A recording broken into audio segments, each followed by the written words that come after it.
Bismillahirrahmanirrahim. Alhamdulillah wassalatu wassalamu ala Rasulillah wa ala alihi wa sahbihi wa man wala. Rabbana zidna ilma warzuqna fahma. Rabbi shrah li sadri wa yassir li amri wahlul 'uqdatam min lisani yafqahu qawli. Allahumma 'allimna ma yanfa'una wanfa'na bima 'allamtana warzuqna ilman wa amalan mutaqabbalan. Amin ya rabbal alamin. Baik, insyaallah di pertemuan kelima Bimbel HPIM edisi tarikh 3 Sanawi, insyaallah kita akan melanjutkan pembahasan sejarah kontemporer kita. Jadi sejarah ini disebut sejarah kontemporer atau sejarah peralihan antara sejarah modern dengan sejarah kontemporer. Nah, insya Allah di pertemuan kelima yang juga sekaligus kita membahas bab baru, ya bab kelima, kita tidak akan banyak membahas tentang Mesir. Tapi kita akan membahas seputar Timur Tengah dan juga Arab di masa itu. Karena memang muqarrar ini tidak hanya fokus dengan sejarah Mesir, tapi juga Arab dan Timur Tengah. Nah, FYI gitu ya, for info, ternyata setelah kita mengetahui bahwa Mesir itu pernah dijajah oleh Perancis selama 3 tahun dari 1798 sampai 1801, kemudian diteruskan oleh Inggris pada 1882 sampai kemudian merdeka Mesir. Nah, ternyata tidak hanya Mesir yang sudah dijajah sejak masa itu sejak permulaan abad 19, maaf, yaitu 1800-an. Nah, ternyata kalau kita lihat lagi, hampir ya seluruh wilayah kekuasaan Utsmani itu sebenarnya sudah berada di bawah cengkraman penjajah sebelum Perang Dunia Pertama, hampir sebagian besar. Mulai dari ujung Afrika Utara, Maroko, kemudian sampai ke Mesir, sampai ke timur ya, ke India. Dan kalau timur lagi sampai ke Asia. Itu sudah dijajah, diduduki oleh penjajah, oleh Barat, ya, bisa Inggris, Prancis, Itali, itu sebelum Perang Dunia Pertama. Nah, yang masih bertahan sebagai wilayah Utsmani hingga Perang Dunia Pertama itu yang pertama ada Turki, kemudian Suriah, Irak, dan juga Arab Saudi. Yang mana Arab Saudi terbagi menjadi 2, ada wilayah Hijaz dan juga wilayah Najd. Nanti kita bahas tentang Saudi Arabia di bab setelah ini, bab ke-6. Nah, jadi itu gambaran singkat. Bukan hanya Mesir ternyata yang sudah mulai dijajah sejak permulaan abad 19. Nah, oke, bisa langsung dibuka di buku halaman 92. Yang judul bab ini adalah At-Tawassu' al-Istimari fil Biladil Arabiyah Qoblal Harbil Alamiyatil Ula Hatta Istiqlal. Ekspansi kolonialisme di tanah Arab sebelum Perang Dunia Pertama hingga kemerdekaan masing-masing negara yang dijajah itu. Nah, yang pertama kita akan membahas daerah atau wilayah Al-Khalij wa Janubul Jazirah Al-Arabiyah. Khalij itu artinya teluk ya. Nah, maka ketika dikatakan Al-Khalij dalam sejarah itu maksudnya adalah negara-negara teluk ya. Disebut juga kadang Dualul Khalij. Kalau sekarang negara-negara teluk. Nah, negara teluk apa aja? Negara teluk itu ada Oman, ada kalau sekarang ya, ada Oman, ada Emirat, ada Qatar, ada Bahrain, ada Kuwait. Itu 5. Dan selatan Jazirah Arab itu maksudnya adalah Yaman selatan. Nah, ekspansi yang dilakukan atau penjajahan yang dilakukan oleh Prancis terhadap Mesir dan Syam di penghujung akhir abad 18, tadi kan mulai 1798 sampai 1801. Nah, itu Perancis yang mengawali istilahnya, yang mengawali ekspansi barat ke negeri kaum muslimin. Nah, setelah Perancis berhasil melakukan Mesir, nah hal itu membuat Inggris iri, ya, dan membuat Inggris akhirnya ngeh gitu ya, sadar bagaimana pentingnya ya Mesir. Jadi istilahnya kecolongan, Inggris kecolongan dengan Perancis. Waduh, kita ya kecolongan nih sama Perancis. Udah duluan Mesir gitu. Dan juga wilayah Syam. Nah, akhirnya Inggris langsung mengadakan sebuah perjanjian dengan Sultan Oman pada 1798 di tahun yang sama di mana ketika Perancis menduduki Mesir, Inggris mengadakan perjanjian dengan Sultan Oman. Kemudian berimplikasi yang mengakibatkan atau yang memberikan hasil pelarangan Perancis mendirikan protektorat di sana, di Oman. Bahkan rakyat Mesir pun diminta angkat kaki dari Oman karena perjanjian ini. Nah, sebelumnya, jadi sebenarnya ini bukan pertama kali ya, maaf gitu. Jadi Inggris sebenarnya sudah menduduki wilayah timur, terutama India. India itu merupakan memang pusatnya di mana Inggris itu meletakkan koloninya atau protektoratnya di India, itu kuat. Nah, setelah Oman, nggak cukup sampai situ. Inggris pun segera menduduki Pulau Perim namanya. Pulau Perim itu terletak di mulut Selat Babul Mandab. Kalau di gambar di buku ini kurang jelas sebenarnya, tapi yang di celah sempit ini selat yang menghubungkan antara Laut Merah dengan Samudra Hindia, yaitu di penghujung Yaman dan juga Ethiopia, di Apit itu. Di tengah-tengah itu ada sebuah pulau namanya Pulau Perim. Yang itu menjadi pintu masuk penting menuju Laut Merah dari Samudra Hindia.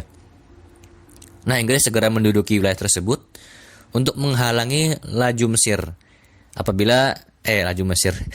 Perancis apabila Perancis nanti ingin meluaskan wilayahnya dari Mesir ke wilayah timur kan. Jadi Inggris menutup jalan bagi Perancis dengan menduduki wilayah atau Pulau Perim.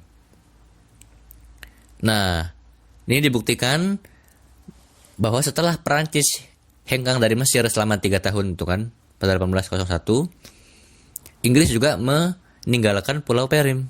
Gitu. Tapi nggak ditinggalkan begitu aja. Nah, ditinggalkan dengan sebelumnya mengikat perjanjian dengan Sultan Lahej dan juga Aden. Itu di Yaman ya, wilayah di selatan Yaman, Aden dan juga Lahej. Sebuah perjanjian yang berisi tetapnya militer atau tentara-tentara Inggris di sana untuk mengamankan jalur Inggris di selatan Jazirah Arab sampai ke India, di Samudra Hindia itulah. Nah, itu cara Inggris untuk setidaknya meminimalisir terjadinya atau munculnya resiko dari Perancis yang mungkin akan meluaskan wilayahnya. Nah, itu kurang lebih audio pertama ini. Lanjut ya.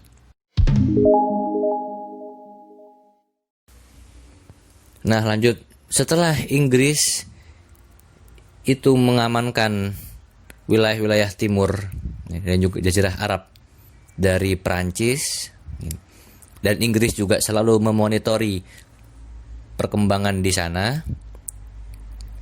tiba-tiba aja Inggris dikejutkan dengan munculnya sosok Muhammad Ali Pasha, yang mana setelah Perancis hengkang, Muhammad Ali Pasha lah yang menjadi wali Mesir, yang dibahas di awal-awal buku ini. Nah, dikejutkan seperti apa? Dikejutkan dengan munculnya sosok Muhammad Ali Pasha di sebelah utara Teluk, ya, berarti di wilayah ya dekat atas Kuwait itu ya, di wilayah Saudi gitu ya. Ngapain si Wan Ali nih? Yaitu pada tahun 1818 Muhammad Ali berhasil menggulingkan negara Saudi pertama yang didirikan di kota Jir'iyah. Yang mana negara Saudi pertama ini ya, berdiri ya, di atas ya, pemikiran-pemikiran dan juga paham-paham Muhammad bin Abdul Wahab yang ya, dikenal dengan paham Wahabi gitu ya. Nah, kemudian Inggris akhirnya panik. Panik kalau misalnya Muhammad Ali ternyata punya plan untuk memperluas kekuasaan Utsmani lagi hingga ke Teluk yang itu bisa mengancam kepentingan Inggris di sana. Jadi Inggris kemudian nggak mau ambil resiko. Maka akhirnya Inggris langsung menggulirkan sebuah konsolidasi dengan para emir-emir, ya, para ya, emir sebetulnya kalau di Teluk itu para emir-emir, para sultan-sultan di sana pada 1820 yang berisi apa? Yang berisi pelarangan perompak dan juga jual beli budak yang biasa dipraktekkan di Kesultanan Oman. Nah, ini mungkin untuk ini ya, untuk melunakkan mereka seakan-akan oh Inggris kok sangat peduli dengan kemanusiaan gitu loh. Nah, ini sebenarnya untuk cara Inggris untuk merayu ya, agar para sultan, para emir di Teluk, negara-negara Teluk ini itu mau tunduk dengan Inggris. Yang di tahun-tahun berikutnya perjanjian ini diperbarui ya, dengan isi yang mengandung bolehnya Inggris untuk mulai ikut campur, mulai intervensi dalam konflik-konflik internal di antara para emir. Nah, terkait dengan tadi, apa hubungannya terus ya antara Inggris dengan negara Saudi? Ya, hubungan segitiga antara Inggris, keluarga Saud dan juga Muhammad bin Abdul Wahab atau gerakan Wahabi. Nah, ini Anda nggak akan bahas banyak di sini gitu. Silahkan kalau ada mau didiskusikan setelah dars berakhir ya. Ini juga lumayan sedikit menarik dan juga kontroversial ya. Nanti bisa kita bahas. Ya, intinya disebutkan di sini bahwasanya keberadaan negara Saudi itu merupakan perpanjangan tangan dari Inggris di wilayah Jazirah Arab. Nah, tadi kembali lagi ke perjanjian yang antar Inggris dengan para sultan di Teluk-Teluk ini. Nah, semakin lama, tahun berganti tahun, kesepakatan yang telah ada itu akhirnya berubah menjadi protektorat. Di Muscat, dia di Oman itu dimulai protektorat Inggris pada tahun 1891 dan di Kuwait pada 1899. Nah, kemudian kembali sedikit ya, mundur sedikit pada tahun 1837 Muhammad Ali sampai tiba di Yaman atas nama Turki Utsmani yang membuat Inggris panik ya. Karena Inggris kan sebelumnya udah melakukan perjanjian tuh dengan Sultan di Lahej dan juga di Aden. Nah, kedatangan Muhammad Ali ke Yaman ini itu membuat Inggris panik. Kalau nanti wilayah Inggris bukan wilayah Yaman yang sudah diikat perjanjian dengan Inggris itu akan lepas. Maka Inggris pun akhirnya segera menduduki wilayah Aden pada 1839 dan mengadakan perjanjian dengan Sultan Lahej ya, agar mengamankan jalur ya, Inggris dan juga selalu memonitoring rakyat-rakyat di Yaman Selatan ya, untuk tidak melawan Inggris dan mendukung Inggris. Jadi di sini kita ya lihat ya bagaimana dilema sebenarnya ya, bahwa para penguasa kaum muslimin di wilayah Teluk terutama di sini Itu ya terlihat sangat mudah sekali ya menyerahkan wilayah itu kepada Inggris gitu ya. Termasuk juga negara Saudi ya. Ya ini nanti silakan dibahas negara Saudi ya kalau mau dibahas. Soalnya di buku ini nggak bakal dibahas panjang sih, cuma di setelah bab ini aja. Itu sedikit diulas. Ya terserah nanti kalau mau kita tangguhkan ke bab setelah ini atau kita bahas habis dari ini juga monggo silakan. Nah itu terkait dengan penjajahan Inggris di wilayah-wilayah Teluk dan juga Yaman. Kita lanjut ke audio berikutnya.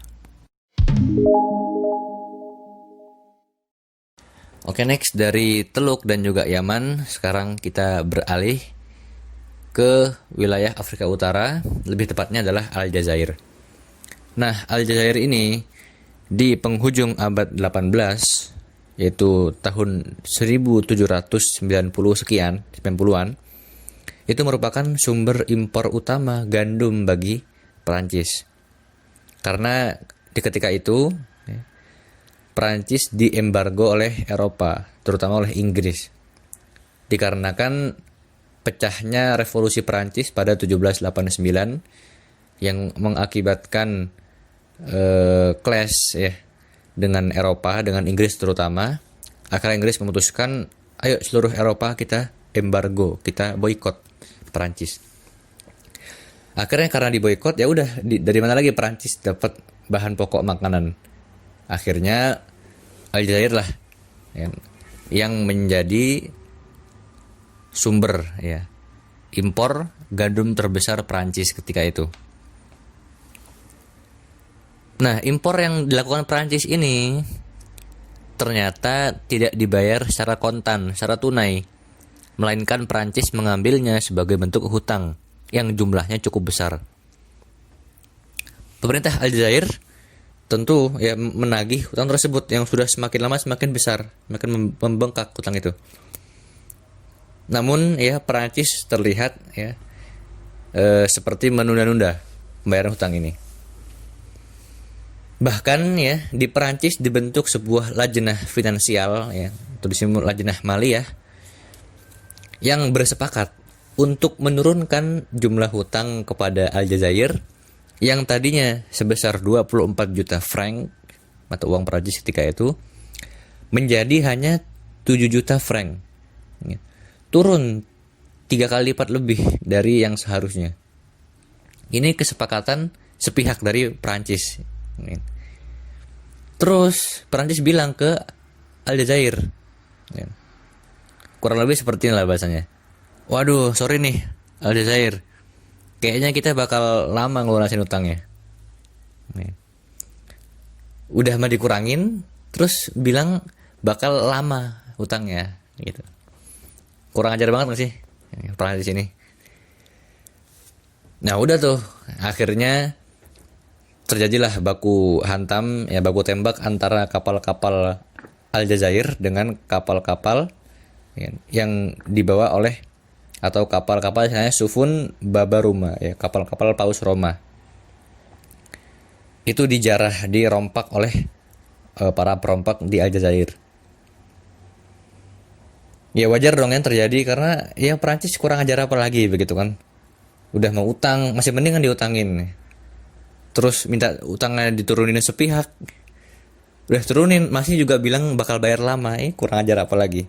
Ya wajar aja kan ketika ada kapal-kapal Eropa melintas di perairan Aljazair, ya dirompak, diganggu gitu. Dan bukannya merasa bersalah, si Perancis malah dia ngambek. Perancis ngambek dan insiden penjarahan dan perompakan tadi itu justru dijadikan dalih oleh Perancis untuk semakin menunda pelunasan hutang dia, hutang Perancis. Ditambah lagi, Perancis menuntut Aljazair agar mengganti rugi kapal-kapal Paus Roma yang sudah dirompak, sudah dijarah oleh para perompak di Aljazair. Nggak cukup sampai situ. Kapal-kapal Perancis pun dikerahkan untuk mengepung Aljazair selama 2 tahun lamanya. Dari tahun 1827 sampai 30 ya, 2 tahunan. Dan di masa itu ya, Perancis meminta Aljazair untuk menghentikan perompakan terhadap kapal-kapal Perancis, mengganti rugi kapal Paus Roma, dan nggak tanggung-tanggung. Ini yang paling kurang ajar juga. Perancis meminta pengakuan dari pemerintah dan juga rakyat Aljazair bahwa Perancis lah yang paling berhak mengurusi urusan Aljazair. Ditambah hutang mereka ya, harus dihapuskan. Hutang gandum yang udah bertahun-tahun itu mereka minta dihilangkan, dihapus. Gila nggak tuh? Gimana Perancis? Nah, jelas kan gimana respon rakyat Aljazair ketika itu? Ya, tentu menolak dan menentang ya, keputusan Perancis. Akhirnya ya ini dengan sangat arogan gitu, Prancis memerintahkan armada lautnya untuk berlayar menuju Aljazair dan mendudukinya pada Juni 1830 setelah perlawanan yang cukup sengit antara rakyat Aljazair dengan militer Prancis. Itu di halaman 94 awal ya, kalau mau ngikutin dari buku. Nah, penjajahan ini itu tidak mendapat bantuan dukungan dari Utsmani. Kenapa pertanyaannya? Karena ketika itu ya, Utsmani atau maksudnya Turki ya, ibu kota Utsmani ketika itu juga sedang disibukkan ya, dengan urusan-urusan politik yang tidak kalah rumitnya, yaitu terkait dengan Yunani yang ingin melepaskan diri dan didukung oleh Eropa ya. Yunani, ente kan Eropa, bareng-bareng kita gitu, ayolah gitu, ngapain kamu sama Utsmani. Akhirnya ya udah tuh, meletuslah revolusi pemberontakan di Yunani untuk melepaskan diri dari Utsmani. Ditambah lagi dengan urusan Rusia ya, yang ingin ya leluasa berlayar di Laut Hitam. Kalau lihat peta ya, jadi Turki itu kan di atasnya ada lautnya, itu Laut Hitam. Atas lagi itu wilayah Rusia. Jadi itu ya, ini di Turki juga menghadapi situasi yang sangat rumit begitu ya, dengan Eropa, dengan Rusia dan juga Rusia. Jadi wilayah-wilayah yang mengikut kepada Utsmani itu tidak mendapatkan perhatian penuh karena ibu kota sendiri sedang menghadapi situasi yang rumit juga, yang tidak kalah rumitnya. Jadi mungkin bisa kita pahami gitu. Walaupun memang ya kita kan menuntut bahwa seorang khalifah itu kan betul-betul maksimal gitu, dan juga pencapaiannya juga besar gitu. Dan ketika itu Sultan atau khalifahnya adalah Sultan Mahmud II yang pada tahun 1830 ya gitu. Yang mana beliau ya tidak sekuat Sultan Abdul Hamid II tentunya. Jadi sebelum beliau tuh sempat itu jadi masa penjajahan ini masa-masa disebutkan di buku-buku sejarah Utsmani masa-masa kemunduran. Utsmani itu dimulai abad 17-an gitu, dimulai 17-an. Sampai kemudian datang Abdul Hamid II, itu naik sedikit ya. Tapi setelah beliau akhirnya dilengsarkan, ya udah akhirnya turun lagi dan sampai berujung pada penghapusan dan pembubaran khilafah Utsmani. Nah, itu audio yang ketiga ini. Kemudian ya Prancis betul-betul akhirnya telah menjajah Aljazair pada 1830. Nah, beberapa tahun setelah itu Amir di Aljazair yang bernama Abdul Qadir Al-Jazairi itu menyusun sebuah perlawanan dan memusatkan perlawanan tersebut di ibu kota yang dijadikan ibu kota oleh Abdul Qadir Al-Jazairi ini yang bernama Biskra Latinnya itu. Nah, melihat adanya perlawanan ini, akhirnya Perancis terpaksa mengadakan kesepahaman atau perjanjian yang dinamakan di Michelis. Di Michel ini ya, seorang perwira Perancis yang namanya Demistelius gitu. Nah, kalau pakai bahasa Arab nih jadi bacanya bingung gitu. Nah, di perjanjian itu Perancis mengakui ya, kekuasaan Amir Abdul Qadir Al-Jazairi di wilayah tengah dan juga barat Aljazair.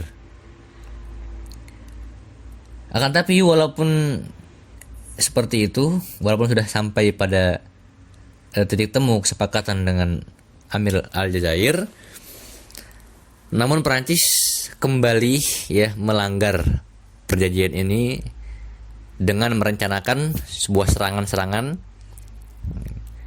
yang serangan ini tidak membuahkan hasil.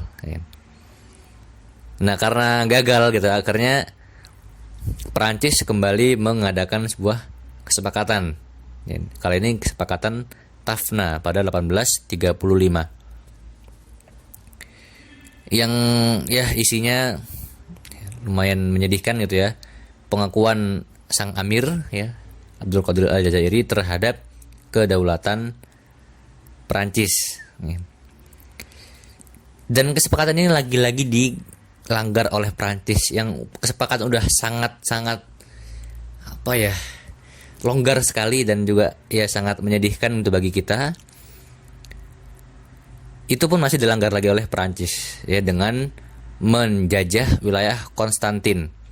Jadi Konstantin ini beda dengan Konstantinopel di Turki, beda lagi. Ini Konstantin adalah nama kota di Aljazair. Sekarang juga masih ada. Diduduki pada 1837. Nah, melihat bahwa selama ini perlawanan di Aljazair itu disupport oleh Sultan di Maroko, yang bahkan itu menjadi faktor penting ya, keberanian dan juga semangat Aljazair dengan bantuan Maroko. Nah, akhirnya Perancis pun ya, menghujani kota Tonjah atau kota Tangier dengan ya serangan-serangan yang membuat di sana lemah ya kan. Akhirnya mengakibatkan juga lemahnya perlawanan di Aljazair. Karena memang sebelahan kan Maroko dengan Aljazair. Ditambah lagi dengan keunggulan Perancis dari sisi persenjataan dan juga logistik. Akhirnya Amir Abdul Qadir terpaksa menyerah ya pada 1847 dan ia akhirnya diasingkan ke Syam. Nah, setelah itu terjadi beberapa thawrah ya, oleh rakyat Aljazair yang berhasil dipadamkan oleh Prancis. Dan Prancis pun mulailah kemudian mengeksploitasi Aljazair, ya, merampas seluruh tanah-tanahnya dan menyerahkan atau memberikan tanah-tanah Aljazair kepada orang-orang Prancis. Yang namanya juga penjajahan ya. Penjajahan itu penjarahan, eksploitasi. Dan perusahaan-perusahaan syarikat-syarikat Prancis itu menguasai wilayah yang cukup luas ya, termasuk juga perkebunan anggur yang mana akan dibuat khamr ya oleh orang-orang Prancis ya, karena mereka bukan muslim ya jelasnya. Kemudian juga mereka mengeksploitasi tambang-tambang ya, kekayaan kaum muslimin di Aljazair ya, tambang-tambang besi, fosfat, tembaga, seng, dan mereka mendirikan banyak sekali perusahaan-perusahaan ya, pabrik-pabrik maksudnya, yang mana menjadikan ya hal ini menjadikan Aljazair sebagai maurid ham ya, sebagai sumber atau pendapatan penting ya, bagi khazanah atau penyimpanan atau berangkasnya Perancis lah istilahnya. Dan Perancis pun mendorong rakyat-rakyat Perancis ya, Yahudi dan juga Eropa, orang-orang Eropa lain itu untuk ke Aljazair ya, untuk hijrah ke Aljazair. Bahkan Perancis akan memberikan kewarganegaraan Perancis bagi siapapun yang mau imigrasi yang mau imigran ke Aljazair. Bahkan ya Prancis pun juga merampas tanah-tanah ya, Aljazair untuk orang-orang mustautinin, itu orang-orang ya non Prancis yang tinggal di Aljazair juga, yang diberikan kewarganegaraan. Ya. Jadi ya bayangkan bagaimana ya, itu bukan tanah mereka ya, tapi mereka bisa semena-mena ya melakukan tanah-tanah itu sesuka mereka dan memperlakukan pribumi penduduk asli dari Aljazair itu ya, dengan perlakuan yang sangat tidak ya, sebanding, tidak layak begitu ya. Nah itu di audio yang keempat ini.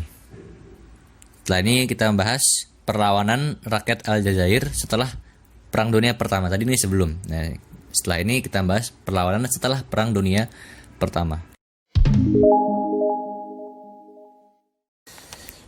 Oke, next. Kifahu Sya'bi Al-Jazairi Ba'dal Harbil Alamiyah Ula. Perjuangan rakyat Aljazair setelah Perang Dunia Pertama. Nah, kita sudah bahas juga di pertemuan ketiga kalau nggak salah ya, di bab awal sebelum ini, bahwasanya di Perang Dunia Pertama, Woodrow Wilson, ya, Presiden Amerika Serikat, itu mengemukakan sebuah gagasan bahwasanya setiap bangsa itu memiliki hak untuk menentukan nasibnya sendiri. Nah, melihat secercah harapan ini, akhirnya beberapa tokoh-tokoh di Aljazair, termasuk juga anak dari Abdul Qadir Al-Jazairi yang bernama Amir Khalid, Amir namanya Khalid gitu ya, itu ingin mencoba mengambil kesempatan ini. Namun sama seperti Mesir dan juga Tunis, nanti ya kita bahas Tunis, itu gagal ya, dan tidak menuai hasil usaha yang dilakukan oleh Aljazair atau oleh Amir Khalid ini. Dari sini sebenarnya kita bisa mengambil pelajaran penting bahwasanya harapan yang diberikan oleh ya musuh-musuh Islam, oleh Barat kepada kaum muslimin apapun bentuknya, sebenarnya itu tidak pernah mendatangkan sebuah kebaikan bagi kita. Nah, hal ini sebenarnya sudah berulang kali terjadi dan akan kita ketahui juga di pembahasan-pembahasan setelah ini, yang mana itu sebenarnya harus menjadi pelajaran penting bagi kita ya sebagai umat Islam. Oke, lanjut ya. Kemudian melihat skema dan juga praktek yang dilakukan oleh Perancis terhadap rakyat Aljazair ya, dengan membolehkan rakyat-rakyat Eropa untuk imigran, untuk hijrah ke Aljazair dan diberikan kewarganegaraan di sana. Nah, tentu hal ini memancing amarah dan juga emosi rakyat Aljazair. Maka kemudian muncullah ya gerakan-gerakan. Salah satunya adalah gerakan Jamaah Ulama Aljazair.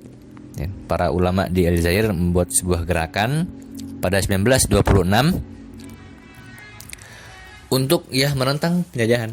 Ya, karena kita sebagai umat Islam tidak boleh diam kan ketika dihadapkan dengan ya, kezoliman dan juga kesewenang-wenangan, dan juga untuk menjaga identitas sebagai seorang muslim juga sebagai ahlul wilayah di sana, ahlul bilad, ya, penduduk di sana.